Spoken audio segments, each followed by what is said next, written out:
Did I kill my creative career by starting a business?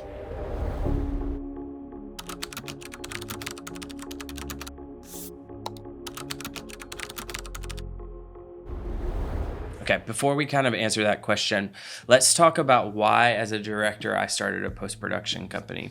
There have been these moments in my career that have been pivotal shifts on how I do this thing that we call creative work.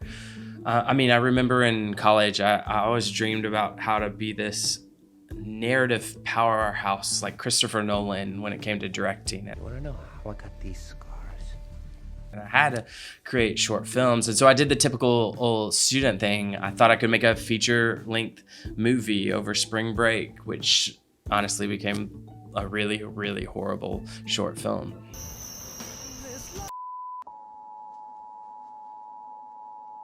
Then I got a job and met some incredible storytellers and soon realized that my mind doesn't work that way. But what I did know how to do is to capture live events, not in your TV or broadcast way, but in a cinematic way. And I've spent the last 10 years of my career chasing that, trying to be labeled as that multicam guy that has a new and innovative approach. But when I moved to Nashville, it kind of had another one of those moments. And as a director, it's funny how often we stop ourselves from doing something because we don't want to be labeled that guy. You don't want to be labeled that YouTube guy. You don't want to be labeled that guy that does those types of videos. You're not that guy, pal. Trust me. You're not that guy. It's often that fear of being judged by our peers and the people we admire that traps us. But we were talking about me moving to Nashville and another pivotal shift. And so when I moved to Nashville as a director, I started meeting with a lot of directors, producers, production companies, just cold calling, emailing a lot of people just to see if honestly I could get work. And it's funny, as I started having those conversations, the common phrase that kept popping up was that Nashville was a editing desert, that everyone was looking for an editor. And it planted a thought or a seed of an idea that maybe I could start a post-hit house. But no, that's silly. Like, I'll be labeled that guy. You're not that guy. Yeah, no one will want to work with me as a director. And so have you ever had an idea that won't leave you alone until one day you wake up and you're like, why the hell not? Let's do this. And so I decided to start a post-production company. I sat on it for the next 6 months. I looked for domain name, LLC, a team, researched a ton, all that jazz, and started the Edit House. I can tell you this, I have directed less in this season than I ever have, and I'm the happiest and healthiest I have been. And I'm totally starting to be known as that guy. You're that guy.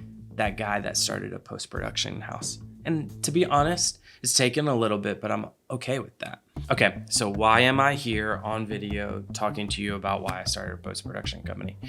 Well, I started the Edit House because A, it's a great business idea and I wanted to make a living to feed my family. But I really have a heart for creatives transitioning from one season to the next. And as I've talked to freelancers, contractors, friends, employees, I think in the US, we're really good at trends and techniques because they're honestly a little bit sexy because everybody wants to be known as the trendy person. But we often forget about the fundamentals of being a professional creative.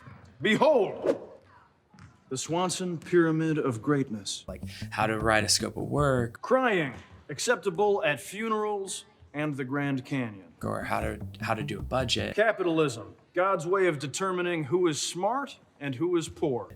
Or how to have conversations about taxes and tax write-offs. Rage, poise, property rights, fish for sport only, not for meat. Fish meat is practically a vegetable. There's a study by Zippia that says there's 70 million freelancers in the US, and out of that 70 million people that do freelance, only 36% are successful. I know that there's a lot of factors when it comes to success, but I wonder how many more creatives would be successful if they knew how to budget, how to write a scope of work, how to say no to a client, or how to create an enjoyable, sustainable creative career instead of chasing those get-rich-quick videos. Or tell me if you've ever heard this before, but hey, if you help me with this project, I'll get you on the next one. You know, I kind of want to change that. So my team and I want to show you how we run our business. It's a perfectly calibrated recipe for maximum personal achievement. There's no catch. There's no $9.99 for 10 videos that will save your career. It's just us. So if you want to learn with us about how to enjoy this creative career, great. Subscribe.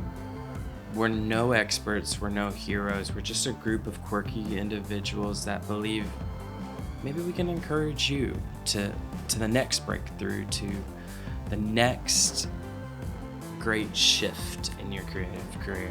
So thank you for listening to my random story, and we're excited. We're excited to share this journey with you on how to enjoy and figure out this thing that we call creative work.